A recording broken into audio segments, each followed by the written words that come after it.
সুপ্রিয় দর্শক, সাজ্জাদ কাদিরের প্রীতি নিন, শুভেচ্ছা নিন। এই মুহূর্তে আপনাদের সামনে কথা বলতে চাই ঢাকা ইসলামাবাদ গোপন গোয়েন্দা চুক্তি দিল্লির লক্ষ্যবস্তুতে কি পরিণত হচ্ছে তারেক রহমানের সরকার।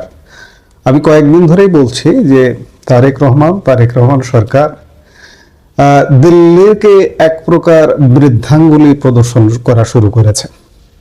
আপনারা খেয়াল করলে দেখবেন যে নির্বাচনের আগে পরে পূর্বাপর পাকিস্তানি তৎপরতা বাংলাদেশে বেশ খানিকটা কম ছিল।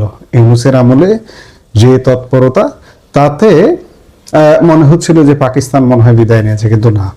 কয়েক মাস বিরতি দিয়ে এই মুহূর্তে পাকিস্তানের স্বরাষ্ট্রমন্ত্রী মাহসিন নাকভি বাংলাদেশ সফর করছেন। গতকাল ভোরে তিনি বাংলাদেশে এসেছেন, গতকালকে চুক্তি করেছেন স্বরাষ্ট্রমন্ত্রীর সঙ্গে।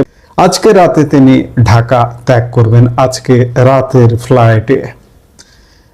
পাকিস্তানি তৎপরতা কিন্তু ব্যাপক, যার কারণে এই বিট্রে করবার কারণে তারেক রহমান সরকার কিন্তু ক্রমেই দিল্লির লক্ষ্যবস্তুতে পরিণত হতে যাচ্ছে।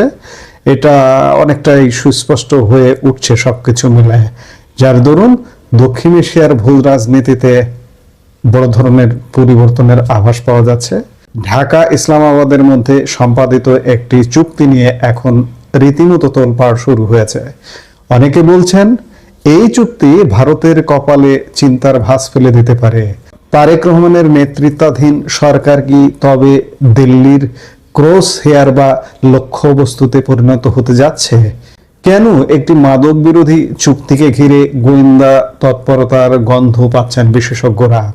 এ বিষয়ে বাংলাদেশি সিনিয়র সাংবাদিক এনায়েত কবির উত্তর পূর্ব ভারতের গণমাধ্যম নর্থ ইস্ট নিউজে একটি স্টোরি করেছেন।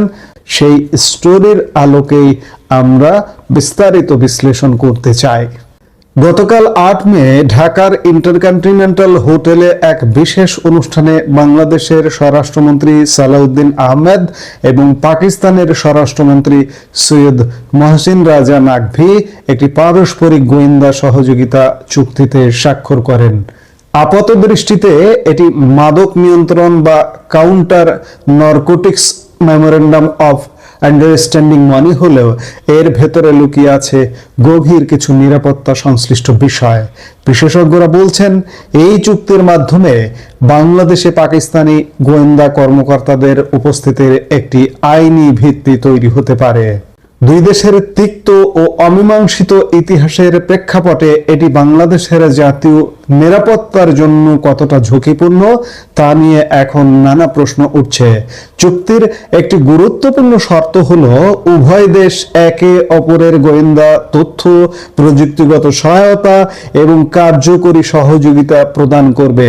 কিন্তু সবচেয়ে রহস্যজনক বিষয় হলো শেয়ার করা কোনো তথ্যই তৃতীয় কোনো পক্ষকে জানানো যাবে না। অর্থাৎ এখানে গোপনীয়তার উপর চরম গুরুত্ব দেওয়া হয়েছে, অর্থাৎ এটিও একটি নন ডিসক্লোজার চুক্তি। আপনারা জানলে অবাক হবেন যে পাকিস্তানের সাথে বাংলাদেশের কোনো ভৌগোলিক সীমান্ত নেই, অথচ এই চুক্তির একটি বড় অংশ জুড়ে রয়েছে সীমান্ত অপরাধ নিয়ন্ত্রণের কথা। সংশ্লিষ্ট নিরাপত্তা কর্মকর্তারাও একে অত্যন্ত অস্বাভাবিক বলে অভিহিত করছেন। প্রশ্ন আসছে যে কোন সীমান্ত অপরাধ? বাংলাদেশের সাথে ভারতের সীমান্ত, বাংলাদেশের সাথে মিয়ানমারের সীমান্ত, এই সীমান্ত অপরাধ অর্থাৎ ভারতের সাথে যদি বাংলাদেশের কোনো অপরাধ হয়, মিয়ানমারের সাথে কোনো অপরাধ হয়, তাহলে কি পাকিস্তানি বাহিনী এসে সেই অপরাধ দমন করবে? এমন প্রশ্ন ওঠা শুরু হয়ে গেছে। যেখানে বাংলাদেশ ও পাকিস্তানের মধ্যে সরাসরি কোনো পণ্য চোরাচালানের উল্লেখযোগ্য ইতিহাস নেই, সেখানে বর্ডার সিকিউরিটি শব্দবন্ধটি কেন ব্যবহার করা হলো?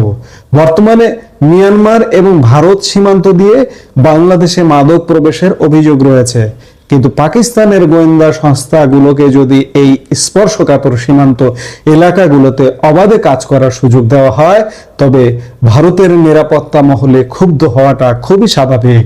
অভিযোগ রয়েছে যে ডক্টর মোহাম্মদ ইউনূসের অন্তর্বর্তীকালীন সরকারের সময় থেকে পাকিস্তানি গোয়েন্দা কার্যক্রম বাংলাদেশে অনেকটা সক্রিয় ছিল, যা কয়েক মাস বিরতি দিয়ে বর্তমান তারেক রহমান নেতৃত্বাধীন বিএনপি সরকারও অবস্থার দৃষ্টে মনে হচ্ছে যে বজায় রাখছে। এই চুক্তির আওতায় পরবর্তী 10 বছর বাংলাদেশ ও পাকিস্তান যৌথ গোয়েন্দা কার্যক্রম পরিচালনা করতে পারবে। ড্রাগ পাচারকারী ব্যক্তি বা গোষ্ঠী নতুন পাচার কৌশল এবং রুট সম্পর্কে তথ্য আদান প্রদান করা হবে। এমনকি প্রয়োজনে দুই দেশ একে অপরের অনুরোধে স্পেশাল গোয়েন্দা অ্যাক্টিভিটি এবং কন্ট্রোল ডেলিভারি অপারেশন চালাতে পারবে। এখানেই শেষ নয়, পাকিস্তানের স্বরাষ্ট্রমন্ত্রী মাহসিন নাকভি সম্পর্কে একটি বিশেষ তথ্য রয়েছে। তিনি পাকিস্তানের সেনাপ্রধান ফিল্ড মার্শাল আসিম মুনিরের ঘনিষ্ঠ আত্মীয়। একই সাথে তিনি পাকিস্তান ক্রিকেট বোর্ডের চেয়ারম্যান। জানা গেছে তিনি একটি বিশেষ অ্যাসাইনমেন্ট নিয়ে বাংলাদেশে এসেছেন।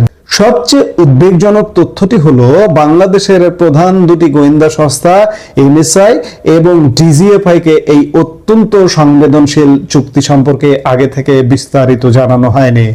মাত্র 24 ঘন্টার নোটিশে একটি মৌখিক বার্তা বা ভার্বাল নোটের ভিত্তিতে 12 সদস্যের পাকিস্তানি প্রতিনিধি দলের উপস্থিতিতে এই চুক্তি সম্পন্ন হয়, যেখানে পাকিস্তানের গোয়েন্দা সংস্থা আইএসআই এর বিরুদ্ধে মাদক পাচারের সাথে সংশ্লিষ্টতার আন্তর্জাতিক অভিযোগ রয়েছে। সেখানে এই চুক্তি বাংলাদেশকে ঝুঁকির মুখে ফেলছে কিনা তা নিয়ে গভীর সংশয় তৈরি হয়েছে। ভারত সীমান্ত এলাকায় লস্করি তাইবার মতো পাকিস্তানি জঙ্গি সংগঠনের উপস্থিতির অভিযোগ দীর্ঘদিনের। সম্প্রতি বাংলাদেশ থেকে ভারতে এই সংগঠনের অনুপ্রবেশের খবরও সামনে এসেছে। এমন পরিস্থিতিতে ঢাকার এই পদক্ষেপ দিল্লির সাথে সম্পর্কের ক্ষেত্রে বড় ধরনের ফাটল ধরাতে পারে। মাদক নিয়ন্ত্রণের নামে কি তবে বাংলাদেশে পাকিস্তানি গোয়েন্দাদের শক্ত ঘাঁটি গাড়ার সুযোগ করে দেওয়া হচ্ছে, নাকি এটি দক্ষিণ এশিয়ার ভূ রাজনীতিতে কোনো নতুন মেরুকরণের শুরু? দেশের সাধারণ মানুষ এবং নিরাপত্তা বিশ্লেষকরা এখন এই চুক্তির সুদূরপ্রসারী প্রভাবের দিকে তাকিয়ে আছেন। অর্থাৎ বর্তমান বাংলাদেশ সরকার, আমি বারবারই বলছি যে ইউনূস সরকারের একটা ধারাবাহিক সরকার, ইউনূস সরকারের একটা বর্ধিত সরকার। পাকিস্তানি প্রভাব ইউনূসের আমলে এখানে যেভাবে শুরু হয়েছিল, এটা দেখানোর জন্য বা যে কোনো ভাবে হোক কয়েকদিন কয়েক মাস একটু বন্ধ ছিল, এই তৎপরতা আবারও শুরু হয়ে গেছে। এই তৎপরতা যদি শুরু হয় এবং স্বাভাবিকভাবে এই বর্তমান সরকার, আমি গতকালকের একটা ভিডিওতে বলেছিলাম যে ইউনূসের সাথে কত খারাপ হয়েছিল ভারতের সম্পর্ক, তারেকের সাথে আরো বেশি সম্পর্ক খারাপ হবে, সেদিকেই যাচ্ছে। এই করতে করতে, এরকম করতে করতে ভারত যদি এই সরকারকে কূটনৈতিক ভাবেই, আমি এখানে যুদ্ধ বিগ্রহ এগুলো কিছু বলবো না, যে কূটনৈতিক ভাবেই যদি বর্তমান সরকারকে আরো সময় দেয়, তাহলে পাকিস্তানের সাথে বর্তমান সরকার যদি আজকে গোয়েন্দা চুক্তি করলো, কালকে যদি একটা সামরিক সহায়তা চুক্তি করে ফেলে, তখন কি হবে? তখন শুধু বাংলাদেশ বিপদে পড়বে না, কারণ বাংলাদেশের পুরনো শত্রু পাকিস্তান, বাংলাদেশের শত্রু রাষ্ট্র পাকিস্তান 1971 সালের মুক্তিযুদ্ধের ময়দান থেকে আমাদের চরম শত্রু। শুধু 71-এর ময়দান না, আগের 23 বছরের ইতিহাস, 71-এর রক্তক্ষয়ী যুদ্ধ, যে রাষ্ট্রটির সাথে যুদ্ধ করে আমাদের বিজয় অর্জন করতে হয়েছে, সেই শত্রু রাষ্ট্রটির সাথে গোয়েন্দা চুক্তি করছে তারেক রহমান সরকার। আগামীকাল যদি সামরিক চুক্তি করে, তাহলে বাংলাদেশ আবার সেই 71-এর আগের অবস্থায় ফিরে যাবে। এবং ভারত তাদের দরকার হচ্ছে সুরক্ষা, তাদের দরকার হচ্ছে নিরাপত্তা। 71 পূর্ব সময়ে সব সময় যেমনটা আতঙ্কে থাকতো ভারত পূর্ব সীমান্ত নিয়ে, আজকেও আতঙ্কে থাকতে হবে।